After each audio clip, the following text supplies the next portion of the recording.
মেয়েটা পাখি হতে চাইল। আমি বুকের বাঁদিকে আকাশ পেতে দিলাম। 2-4 দিন ইচ্ছে মতো ওড়াউড়ি করে বলল তার একটা গাছ চাই। মাটিতে পা পুঁতে ঠায় দাঁড়িয়ে রইলাম। এ ডাল সে ডাল ঘুরে ঘুরে সে আমাকে শোনালো অরণ্য বিষাদ। তারপর টানতে টানতে একটা পাহাড়ি ঝর্ণার কাছে নিয়ে এসে বলল তারও এমন একটা পাহাড় ছিল, সেও কখনো পাহাড়ের জন্য নদী হয়ে যেত। আমি ঝর্ণার দিকে তাকিয়ে মেয়েটিকে বললাম, নদী আর নারীর বয়ে যাওয়ায় কোনো পাপ থাকে না।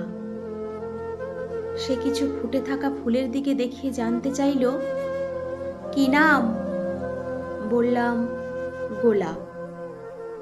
দুটি তরুণ তরুণীকে দেখিয়ে বলল, কি নাম?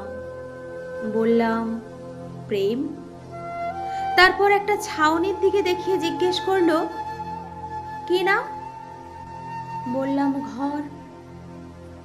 এবার সে আমাকে বলল, তুমি সকাল হতে জানো?